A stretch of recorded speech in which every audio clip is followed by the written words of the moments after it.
Twakin chat moi, tra chia qua, no cop, mot tiang tach, ne vang len, nai luke du, tu fai sao lung twa, zoet, emoti Thursday, jai du sequama twa que fat lie, kong ko ai, chikots I bong qua tuan trenvok, and hung no, dang hucknich. See you dong lek voihan dong that qua twa, kai twa lui, no tien, kai twa dung yen, no enging dao, nu dang quan sa twa bang doi mat kong tun tai, tim dap lone trong guk, twa get qua that man, lao veo trong, dong saplai, tiang ban lurai len nu exi tok kong john, ben trong lai moti can fong trong, kong bon gi, kong on sang, chico emoti chik ruong sat nam jua fong, tren nap, ruong ko kakin emoti con mat, twa byuk lai gon, on sang tu ki tran hat suong chiu dung veo con mat I, ki no duong nu dao trong, twa vua duataden emoti con no bong trong, to a giant man, am tong kaket vang len lon nua, roy jong chi dung ti tam, dung emo ruong nuem con muon no ten min, twa lui lai, and hung sao lung lai la buk tuong, kin qua twa vua byuk veo, bien mat. Phi a tran na, and hung jong and oi bat dao vang vong, kong aro ron, and hung nu hong tram nu oi ti tam kung luke. Mao tu oi qua lin han emo song dang em, swan sin, twa up high te bit tai lai, Louis dan bi phi ruong sat, and oi dwe na ko vdac beat, hok, la bay, kondo bong lai fat ari jong run ray, nu em chan chi, hey dat ruong, nu em chan em hey mo no, tuang goi fitch suong in the land tote, tim dap nu sapio, jong chi dung nu vong tu vuk sao, mot nu oi song, and moti nu oi duak di, on trang benegwai bat dao chi and sangs and lam, ton bo fong nu rung len, kong kai taro nin dac quan, on sang nu by hut vmot dm duwe not, ruong sat, twa cam chat kono trong te, phi chan, q chi, hey q min, on the altar, between the three statues, was a bronze censer that was burning fiercely. It wasn't incense smoke. It was a smell of burnt human hair. A bundle of black hair tied with red ribbon was thrown into the middle of the fire, smoldering like a sacrifice. I stood there, stunned. Then, I heard a giggle coming from a corner of the room. "You're here!" And I turned my head sharply. It was Dung, but her face was no longer the same. Her skin was pale as ash, her eyes were sunken, and her smile was distorted. "You, Dung." I stuttered, not believing my eyes. She tilted her head slightly. "You've always been here since that day." I stepped back, hitting the foot of the altar. The fire in the bronze censer suddenly flared up, spreading to the white silk cloth on the statue. The cloth burned away, revealing the face of the statue in the middle. Not a statue. It was a human head, already dry, the face distorted as if screaming. The eyes were wide open as if still alive. I blurted out a loud scream. The stuffed rabbit in my hand fell down, rolling to the foot of the statue. Immediately, the room shook. Each statue began to crack. Sister Dung's voice rang out, now no longer gentle, but full of sorrow and anger. "They used you to feed the evil. Now they want you too." I screamed.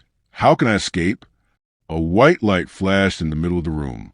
From the stuffed rabbit, a small pair of arms appeared, hugging me from behind. It was her. This time with a real gaze, whole warm and full of tears. Break the altar, break the statue's eyes. Only then will it end. Without hesitation, I grabbed the candle on the table and threw it straight at the statue in the middle. The fire flared up fiercely. The room shook. The statues cracked, then crumbled into ashes. The screams echoed as if from underground. A whirlwind blew through, extinguishing all the light. Everything was plunged into darkness. I woke up again in the hospital. Beside me were my mother, father, and an old, white-haired shaman.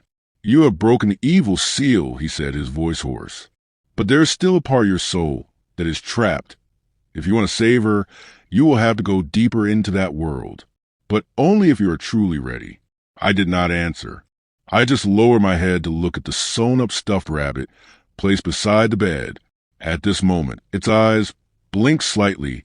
I tried to hold back my gasp and slowly crawled to the thick layer of dust covering the attic floor. The dimly glowing stuffed rabbit was still in my hand like a fragile talisman. Every time the flashlight beam reached the dark corner, my heart tightened. The rotten wood, the traces of scratched hands, the dark, dry bloodstains seemed to lead me to a place that no one should come to. Behind the dusty curtain, I saw an empty space, a deep hole roughly carved into the attic wall. Inside, there was a small wooden chest, and a person was sitting huddled next to it. I shakily shined the light toward that person. It was Dung, but not like I remembered. Her body was skinny and bony. Her hair was messy like burnt grass. Her eyes were wide open but lifeless. Her face was covered in dust, silent as if she had been waiting for me for a long time. In her arms, she still held the old stuffed rabbit, a rabbit exactly like the one I was holding. I stammered, "Sister, Dung." Her lips moved, opening with difficulty. I'm sorry. I've replaced you, but it's not full yet." Immediately after that, a black shadow like thick smoke spewed out from the chest, shooting up to the ceiling. It had no clear shape, just a swirling black cloud, wheezing, its eyes red as burning coal. "Evil spirit," Sister Dung screamed, her voice painful and broken. "Break the statue, break its head." I shined the flashlight into the chest, opened the lid. Inside was a god statue, not a clay statue. It was a human head resculpted, with eyes gouged out, hair stuffed in, and 2 black stones attached to serve as eyes. Fresh blood was still dripping from its mouth. I choked. In my head, it was as if someone was whispering, "Offer it. The child's blood is sweet. The god likes it." I screamed, "No way!" then grabbed the rabbit, holding it high. In a split second, its eyes were shining brightly. A white beam of light shot out from it, piercing through the statue's forehead. Boom! A small explosion sounded like compressed thunder. The entire attic shook. The statue shattered. At the same time, the evil spirit howled as if it was being burned, smoked, and then gradually dissipated. The sound of crying, the ringing of bells, the sound of fingernails, all stopped as if cut off. The space around me became absolutely silent. I turned around. Sister Dung was smiling. A genuine smile, gentle like when I was a child. "I'll go first. Remember to take care of yourself and keep the rabbit for me." Her body slowly dissipated like mist, blending into the dim light of the morning that was gradually emerging through the gap in the roof. I burst into tears. 3 days later, I woke up in a hospital, my mother sitting next to me, holding my hand without letting go. My father was at the end of the bed, silently wiping away his tears. I survived. The old house was sealed off. My grandparents disappeared. No trace. Just a deserted second-floor room and a trail of dried blood leading up to the attic. The police said they found no statue, no signs of crime, and concluded that I was suffering from delusions due to prolonged psychological trauma. But I knew everything was real, and I still kept that stuffed rabbit. It lay still on the desk, its eyes big and round, sewn carefully. Every time the moon was full, I saw it blink at me. I didn't ask, nor did I dare hesitate. Dung's footsteps were light as a glide, her old nightgown brushing the stone surface, leaving thin blood streaks like red, twisted threads. I rushed after her. Each step on the spiral staircase made me feel like I was entering another dimension. The smell of blood, ash, and mold was so thick that I wanted to faint. We didn't know how long we walked. Each spiral seemed to last forever. There were no windows, no exits, only a flickering green light at the bottom. Beneath my feet, the stone steps began to bleed, as if the earth itself was bleeding from something about to awaken. When I started to feel short of breath, Dung stopped. In front of me was a giant stone gate, carved with hundreds of distorted faces that looked like they were in pain. The gate breathed. I wasn't imagining it. It throbbed lightly like living flesh. There was a small round hole in the middle of the gate, just big enough to fit something in. I turned to Dung, and she nodded, holding up the stuffed rabbit in my hand. Dried blood had coated the edges of the cotton, but its eyes were brighter red than ever. It's the key, because inside there's real blood, your blood. And mine too. I choked. So, everything had been arranged from the start. The rabbit, the connection between my sister and I, and also the seal that held the last part of a trapped soul. I slowly placed in the round hole in the gate. As soon as the rabbit touched it, the ground beneath my feet shook. The gate let out a dying groan, and the faces carved in stone began to twitch. Blood flowed from the statue's eyes, dripping onto the stone floor. The stone gate slowly opened. Inside was not a room, but a deep, pitch-black void, the wind blowing cold as the bottom of hell. But in the midst of that darkness, I saw a large statue, very large, sitting cross-legged as if meditating, its entire body wrapped in amulets and rusty chains, its face covered by a thick black cloth. An evil spirit. I couldn't mistake it. It was that figure. I had seen it in my dreams, in my grandparents' small statues. But this time it was alive. Its breathing was light and even, echoing from within the cloth. Not enough. A deep, layered voice rang out from inside my head. It wasn't Dung's. It wasn't a human voice. To close the gate, there must be another blood. I shivered. No, it can't be. Dung turned to me, smiling, strangely gentle, like when I was a child. I've gone enough. Live on. Remember, your blood is the last. Don't let anyone take it. Then she stepped forward, hugging the statue. A screech rang out. A red light burst out. I was thrown back out the cave, the stone gate automatically closing behind me with a loud boom, shaking the ground. The entire staircase behind me disappeared. I fell to the cold, damp ground.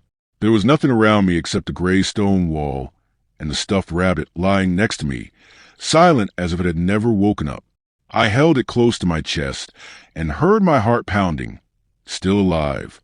But from that moment on, I knew in my veins something had changed. A part of her soul, a part of the curse, and a part of the evil god. And I also knew that gate would open again. Someone else would find it, because evil never sleeps. The stone door behind me suddenly opened. A pale light from the stone corridor shone straight into the cave, illuminating the face of Sister Dung. It was no longer my sister's face. Her skin began to crack, peeling off in patches, revealing the jagged, ashen skin underneath. Her eyes, dull gray, were twitching, darting around as if under control. Her hands gripped my arm so hard that her nails tore through my flesh, my blood dripping onto the stone floor. But she didn't let go. She whispered, almost roaring, "You are the last blood. They need your blood. New blood." I recoiled, falling back against the altar, my mind reeling. The shadows that had just emerged from the crevices of the rock, not human, not ghost, creeped closer. Their eyes were pupilless, their mouths gaping ear to ear, as if ready to swallow me whole. I couldn't scream. My throat tightened with fear. At that moment, the stuffed rabbit fell out of my pocket. It hit the ground, making a loud, screeching sound. A stream of white smoke suddenly erupted from the rabbit's mouth, forming a human form, blurry like a spirit, like the real Dung, no distortion, no hidden weapons, no bloody eyes. She stood between me and the altar. "I don't need to be saved if it costs my sister's blood," she screamed. Her spirit image burned like a silver flame, burning the fake Dung, burning the figures that crawled over. Screams, broken screams echoed in the cave like hell opening its doors. The entire cellar shook, the walls cracked, blood flowed back from the altar. I was thrown backwards. The world went dark. When I woke up, I was in a hospital room, my head wrapped in bandages. Next to my mother, her eyes red and swollen from crying. On the chair, an old stuffed rabbit with sewn-on eyes sat still. It was no longer bright, but inside it, when I held it, it was still warm. I turned away, tears streaming down my face. She had saved me. One last time. I stood still, frozen. The air around me was thick, as if the entire basement was holding its breath, waiting for my answer. Sister Dung's eyes stared into mine. No longer bright, no longer gentle. Only weariness, pain, and a desperate plea. Behind her, the ground shook slightly, as if something below was wriggling, shifting. The altar began to bleed, dark red lines flowing from the ancient characters carved into the stone surface. The names faded, leaving only one clear. Spring birth, blood moon sacrifice of the 4th year. I took a step back. Cold sweat ran down my spine. My mouth tasted bitter. Why me? I whispered. Sister Dung lowered her head, her voice breaking like the wind sweeping through the graveyard. Because you are the only one whose bloodline has not been unlocked. You are the last vein to complete the blood ritual.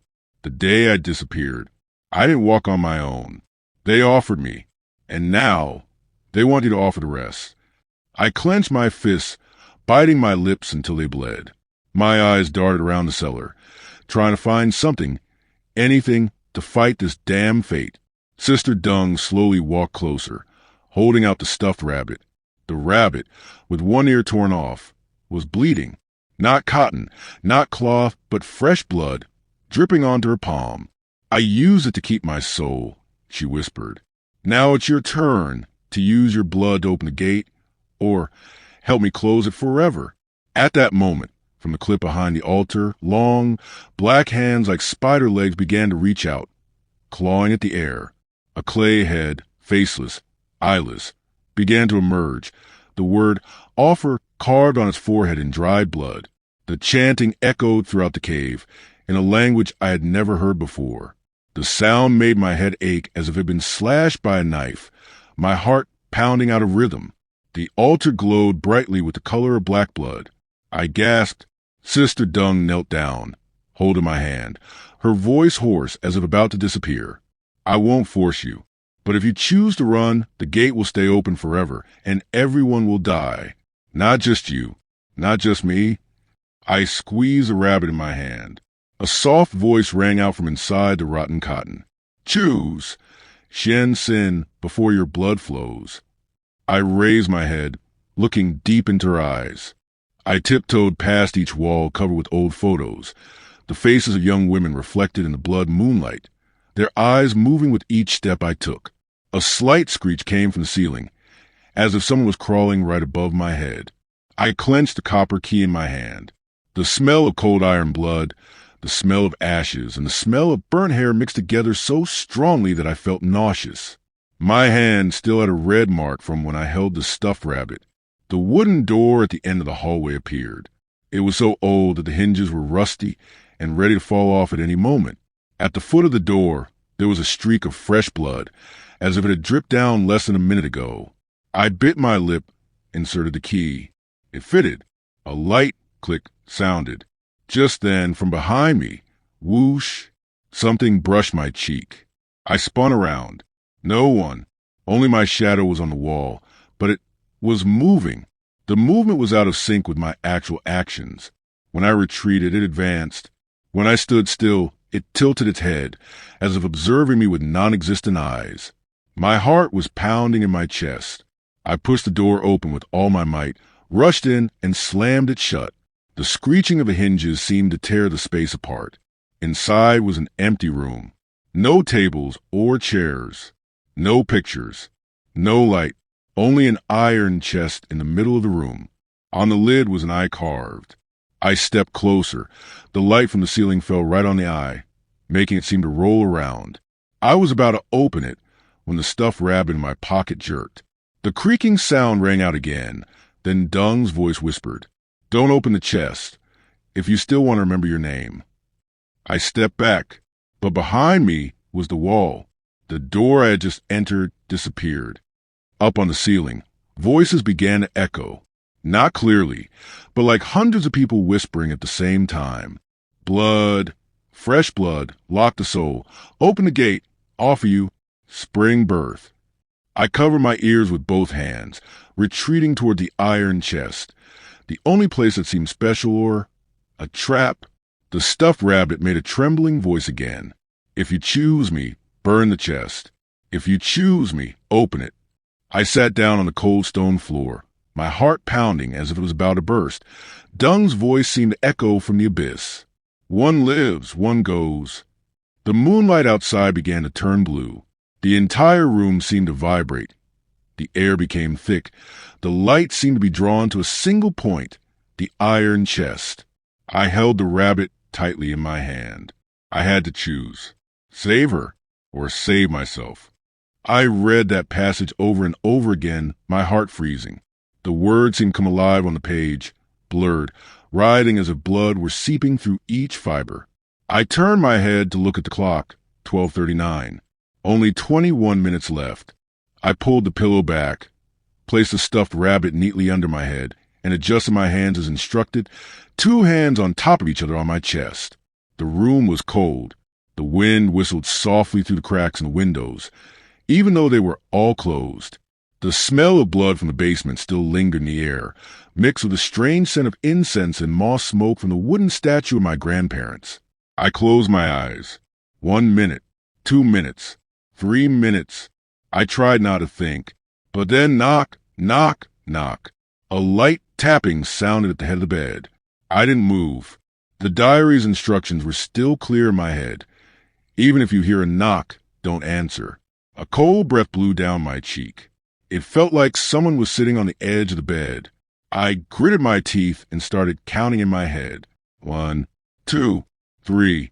I felt the mattress sink, as if someone had just placed their heavy body next to me. 10, 11, 12. A whisper came from close to my ear. Xian Sheng. I didn't answer. 20, 21, 22. Xian Sheng. A distorted voice, mixed with a shrill laugh in my throat. 31, 32. Xian Sheng. 33. As I counted to 33, a crack sounded from all 4 corners of the room, like a human bone had just been broken. The ceiling light suddenly went out, and the entire room was plunged into total darkness. I kept my eyes closed, my whole body numb. The wind blew hard. The curtains fluttered. The smell of burning incense filled the room again, but now mixed with the smell of burning hair and rotting bones. Then I heard someone walking out of the room. The door creaked, as if it had just opened, then closed. The space became eerily quiet. I still lay still, not daring to open my eyes. At that moment, the stuffed rabbit in my hand shook slightly. A creaking sound was heard, and Dung's voice rang out again, very small, very tired. Good. You're still alive. But they know. They won't try again. Next time it's for real. I opened my eyes. The clock showed exactly 1 o'clock. The light turned back on. The room had not changed at all. But when I looked at the mirror on the nightstand, I saw 3 figures standing behind me. I turned around. No one was there, but on the wall, the words in blood had just appeared. We are still there, Xian Xin. Memories are curses. And you are the last piece.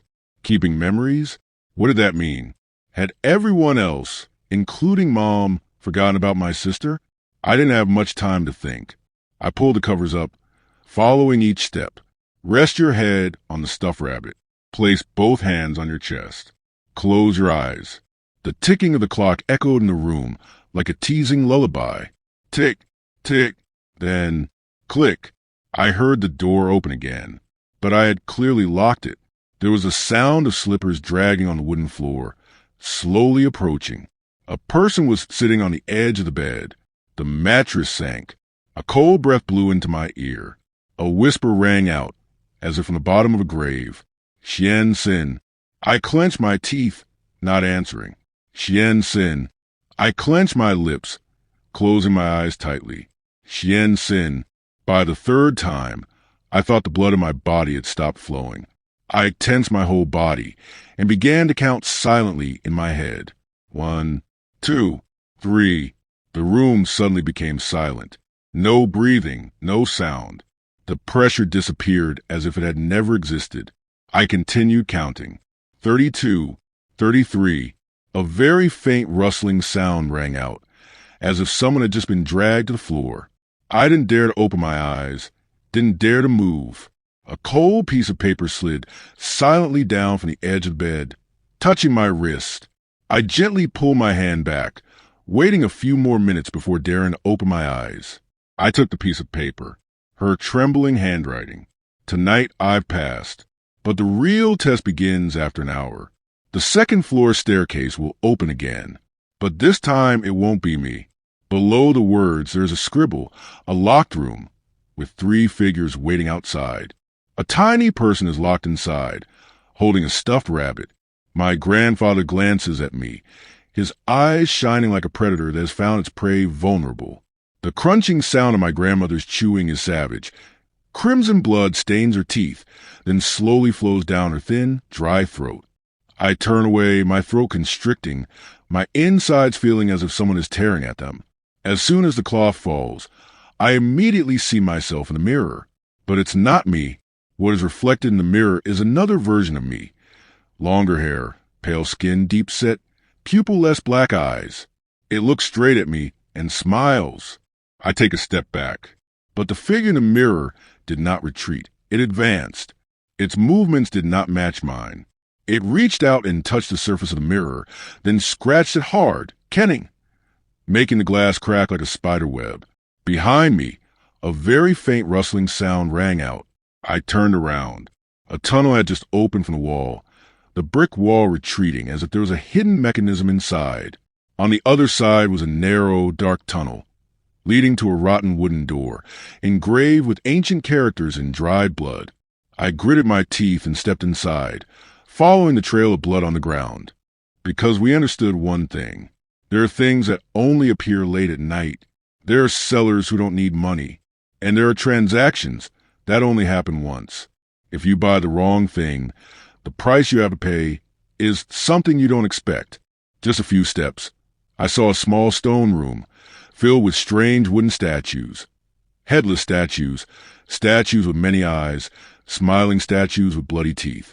In the middle of the room was a stone bed, and lying on it, Sister Dung, eyes closed, hands and feet tied with ropes woven from hair. All over her body were yellow talismans stuck along her spine and forehead. On her chest, there was a dagger deeply embedded. The blood had dried, but the wound was still oozing red. I trembled as I walked over. Sister? She still didn't wake up, but the stuffed rabbit in my hand suddenly became hot, glowing red like hot coals. I let it go by reflex, and it rolled for the stone bed. A thin wisp of smoke rose from the rabbit, like a soul awakening. Then a whisper rang out, very small. Cut the hair that's wrapped around your hand. Take out the knife.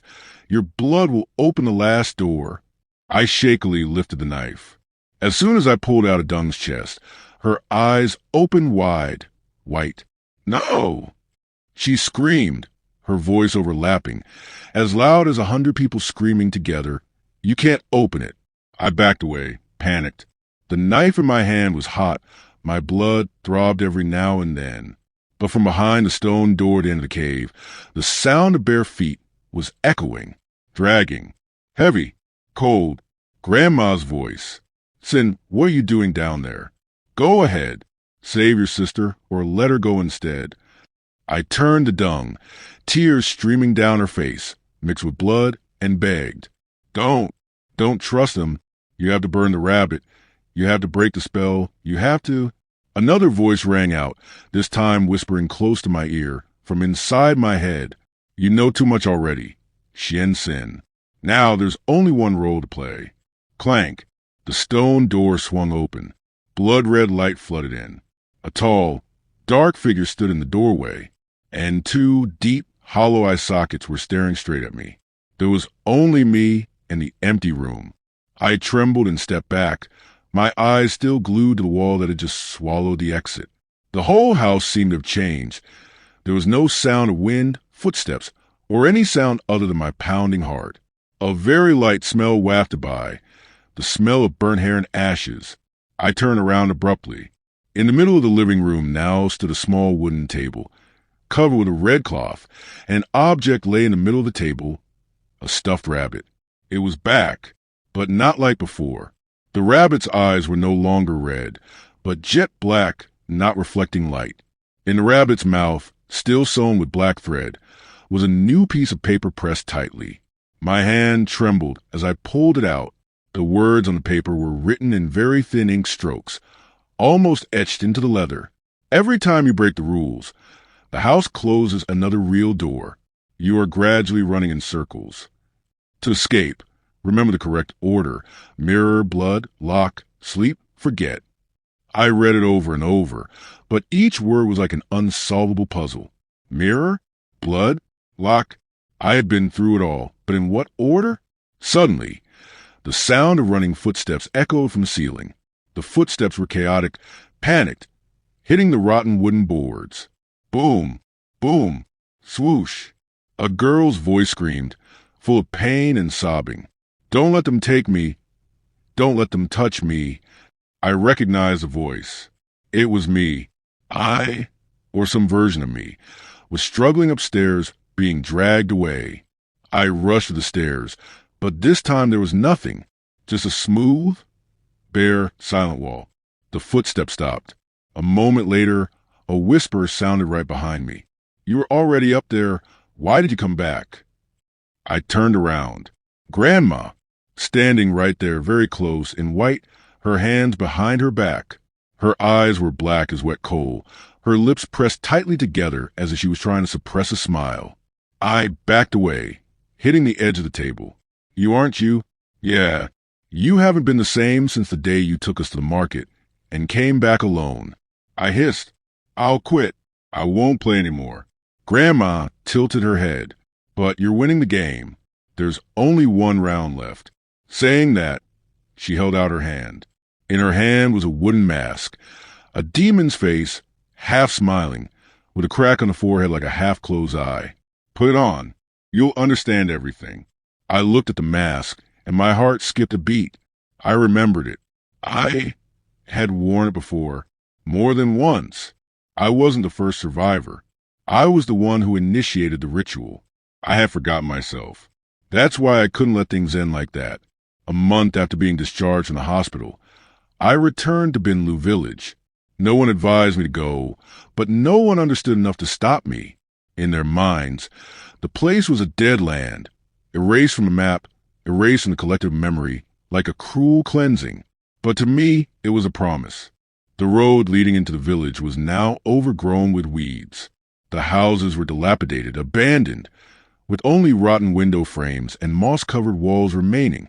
But strangely, my grandparents' house was still there, almost intact, despite the ruins all around. Only happens once. If you buy the wrong one, the price you pay is something you don't expect. I stood in front of the wooden gate. My hand held the legless stuffed rabbit tightly, as if it could guide me.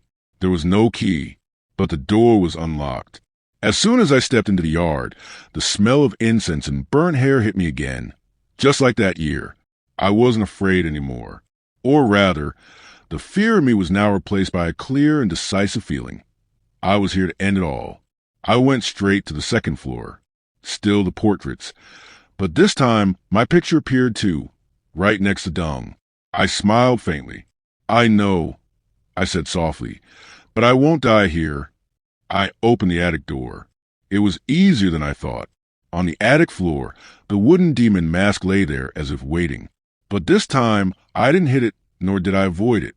I sat down in front of it, put the stuffed rabbit in my lap, and closed my eyes. In the darkness, her voice rang out, soft as the wind. I remember. I nodded. Yes, I remember everything, and I will help you. The attic disappeared. Or maybe I had just stepped into another level, no longer belonging to this world, but not quite the realm of death. All around me, whispers rang out, souls that had been sacrificed, faces that had never been sent off. All were returning to the old circle, reenacting the ritual of blood and memory. But I had not come to beg or to run away. I had come to change roles. I stood in the middle of the stone altar, right where my name had been carved years ago. Holding the mask, I said softly, if your soul still exists, please accept your memories. I give you the rest of myself. As for me, I will keep the hauntings. One person must live, but it doesn't have to be me. The altar glowed one last time. Ashes swirled up in a vortex. A small sob sounded from somewhere far away, like the broken cry of someone who had just returned from a 1,000-year dream. The stuffed rabbit in my hand fell to the ground. My eyes closed. Sister Dung was freed. As for me, I'm not sure if I'm still Shensen, but I know one thing clearly. That house is no longer bloodthirsty, because the last person has stepped into the role of the gatekeeper. I bit my lip, inserted the key. It fit. There was a soft click. At that moment, from behind me, whoosh, something brushed my cheek. I spun around. No one. Only my shadow was on the wall, but it was moving. The movement was out of sync with my actual actions. When I retreated, it advanced. When I stood still, it tilted its head, as if observing me with non-existent eyes. My heart was pounding in my chest. I pushed the door open, rushed in, and slammed it shut. The sound of the hinges seemed to tear the space apart. Inside was an empty room. No tables or chairs. No pictures. No light. Only an iron chest in the middle of the room. On the lid was an eye carved. I stepped closer. The light from the ceiling shone right on the eye, making it seem to roll around. I was about to open it when the stuffed rabbit in my pocket jerked. The creaking sound rang out again. Then Dung's voice whispered, "Don't open the chest, if you still want to remember your name." I stepped back, but behind me was the wall again. The door I had just entered disappeared. Up on the ceiling, voices began to echo, not clearly, but like hundreds of people whispering at the same time. Blood, fresh blood, soul lock. Open the gate, offer you, spring birth. I covered my ears with both hands and slowly retreated toward the iron chest, the only place that seemed special or a trap. The stuffed rabbit spoke again, trembling. "If you choose me, burn the chest. If you choose me, open it." I sat down on the cold stone floor, my heart pounding as if it was about to burst. Dung's voice seemed to echo from the abyss. "One lives, one goes." The moonlight outside began to turn blue. The entire room seemed to vibrate. The air became thick. The light seemed to be drawn to a single point, the iron chest. I held the rabbit tightly in my hand. I had to choose. Save her or save myself. That's why I couldn't let things end like that. A month after being discharged from the hospital, I returned to Binlu village. No one advised me to leave, but no one understood enough to stop me. In their minds, that place was just a dead land, erased from the map, erased from the collective memory, like a cruel cleansing. But to me, that place was a promise. The road leading to the village was now overgrown with weeds. The houses were dilapidated, abandoned, with only a few rotten door frames and moss-covered walls. But strangely, my grandparents' house was still there, almost intact, despite the ruins all around. I stood before the wooden gate, my hand held tightly onto the legless stuffed rabbit, as if it could guide me. There was no key, but the door was unlocked. As soon as I stepped into the yard, the smell of incense and burnt hair came again, just like that year. I was no longer afraid. Or rather, the fear in me was now replaced by a clear and definite feeling. I was here to end it all. I went straight to the second floor. Still the portraits, but this time my picture appeared too, right next to Dung. I smiled faintly. "I know," I said softly, "but I'm not going to die here." I opened the attic door. It was easier than I thought. On the attic floor, the wooden demon mask lay there as if waiting. But this time, I didn't hit it, nor did I dodge it. I sat down in front of it, placed a stuffed rabbit in my lap, and closed my eyes. In the darkness, her voice rang out, soft as a wind. "I remember." I nodded. "Yes, I remember everything, and I will help you." The attic disappeared. Or maybe I had just stepped into another level, no longer belonging to this world, but not quite the realm of death. Around me, whispers rang out, souls that had been sacrificed, faces that were never sent off. All were returning to the old circle, reenacting the ritual of blood and memory. But I didn't come to beg or run away. I came to change roles. I stood in the middle of the stone altar, right where my name had been carved years ago. Holding the mask, I said softly, "If your soul still exists, please accept your memories. I give you the rest of myself. As for me, I will keep the hauntings. One person must live, but it doesn't have to be me." The altar glowed one last time. Ashes swirled up in a vortex. A small sob sounded from somewhere far away, like the broken cry of someone who had just returned from a 1,000-year dream. The stuffed rabbit in my hand fell to the ground. My eyes closed. Sister Dung was freed. As for me, I'm not sure if I'm still Shen Sin, but I know one thing clearly. That house is no longer bloodthirsty, because the last person has stepped into the role of the gatekeeper. Video end soft, haunting voice like a whisper. Ms. Dung has passed away, taking with her both sadness and love. As for me, Shen Sin, the survivor, will continue to live, but will never forget. Maybe she will never appear again. No more dreams, no more silent eyes from the second-floor stairs. But I know she is still with me in my memories, in the stuffed rabbit, in the belief that there are people who love us so much that they refuse to leave, even after death.